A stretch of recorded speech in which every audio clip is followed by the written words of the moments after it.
Dustin, I always look forward to seeing you, but I don't think I've ever been more excited than I am today to talk with you, because I have to tell you that I love Rain Man. Oh, thank you. It is a wonderful film.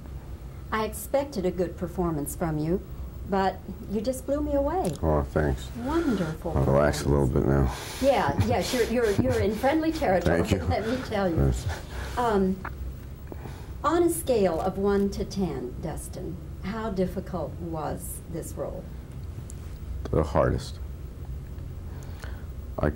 When you act, you make eye contact, and I'm looking at you now, so what I'm saying is, like in life, is being in a sense colored by what I feel you feel about what I'm saying.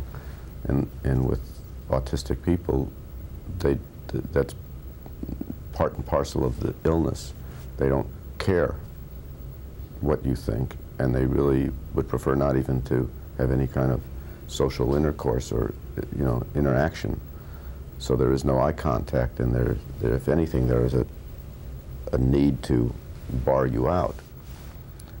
But this is a movie, and it's a movie about a relationship between two people, and it was always the question of how can we have a movie with two people when one of the persons in it doesn't really want to be with anyone else, and how can we also show how that individual is changed and altered by that other person without violating the nature of the illness, and how can we show that person in a way that is not depressing, or that character himself is not because the prototypes I was working off of were not depressed people.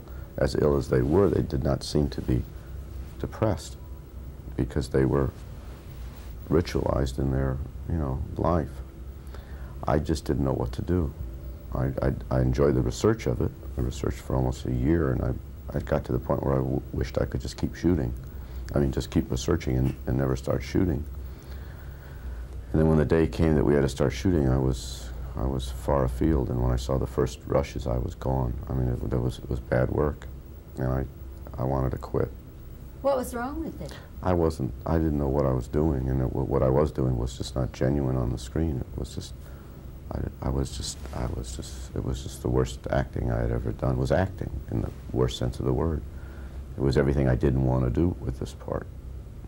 And luckily I had a director who not only agreed with me, but who said, it's all right, let's just keep plugging along, and whatever you don't like, we'll redo at the end. And that's what we did. And then around the second week, I mean, that's a long time in filming, or even by the beginning of the third week, something happened, and I just clicked in.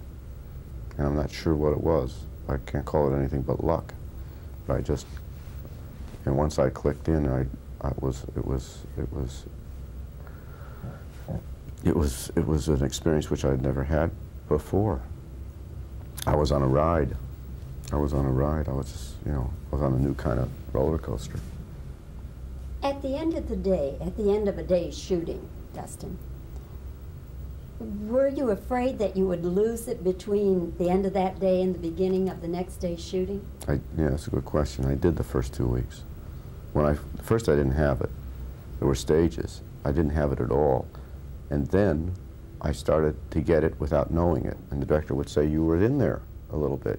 You'll see in the rushes tomorrow, you know, which is the film we shot the day before. And I'd go look at the rushes, and there'd be, thank God, there was a moment. I said, that's it. Why can't I do that all the time? He says, well, and he said to me, Barry said, don't you know when you're in and out? Don't you know when you're in there, and don't you know when you've lost it? I said, no, I don't.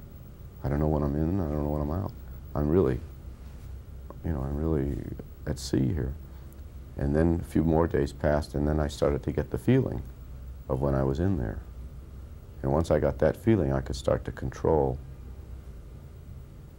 being in there a longer period of time. And then suddenly, I was just there. And I could just drop in. And then I started doing it at home. You know, my wife said, you're in, I've lost you. And I was just there. And it is a state which I found similar to a state that we all have in life, where we go off, and our friend is talking to us, and our friend says, you didn't hear a thing I was saying, did you? I said, where were you? Where were you? You were gone. I said, yeah, I guess I was. Well, where were you? And you think and you say, I don't know.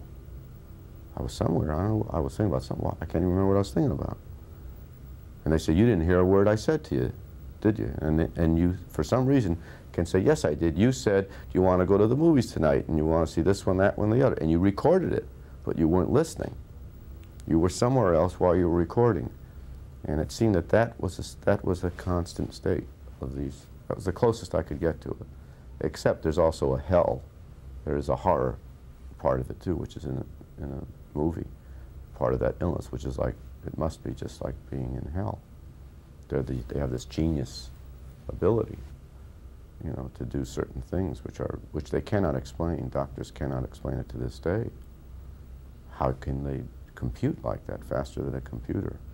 How can someone drop a box of matches, or this was all taken from textbooks, and count immediately, accurately like that? I mean, it's like to see it as a whole. They can't explain why. It must be there are senses that we're not aware of. And at the same time, not be able to say how much is 5 and 10. And there's, I mean, the name autism, I think, was coined in the 40s. So it's a new illness, in a sense, still being, you know, trying to understand really what it is. Dustin, another thing that occurred to me as I was watching the film, there were times when I laughed really hard, and then I would think, oh, wait a minute, I shouldn't maybe be laughing at this man. Was that a problem for you ever, that you would fear that autistic people or their parents would think that the movie was making fun of them? That was my feeling when I first started researching, because I would be amused by, I'd be in a home. I was in a lot of homes. And I'd be in the company of an autistic person, and they'd be with their, because though I was meeting the high-functioning ones, because that's what I was playing, that is only maybe less than 1% of all autistics, they were still dependent on their parents and still living with them, most of them. One person, a very small percentage, are living independently. One person that I based a lot of, that I kicked off of, is actually living with another retarded person, and they both have jobs in the community, which is the ideal situation. But when I would be in their company, there'd be times where I'd be amused. I'd want to start laughing. And I felt it inappropriate. I'd look at the parents or the brother or something, and I'd see them laughing. And in a sense, we see that. And they told me, if you're going to do this movie, don't be too sober. Don't be afraid. I mean, that's a part of life.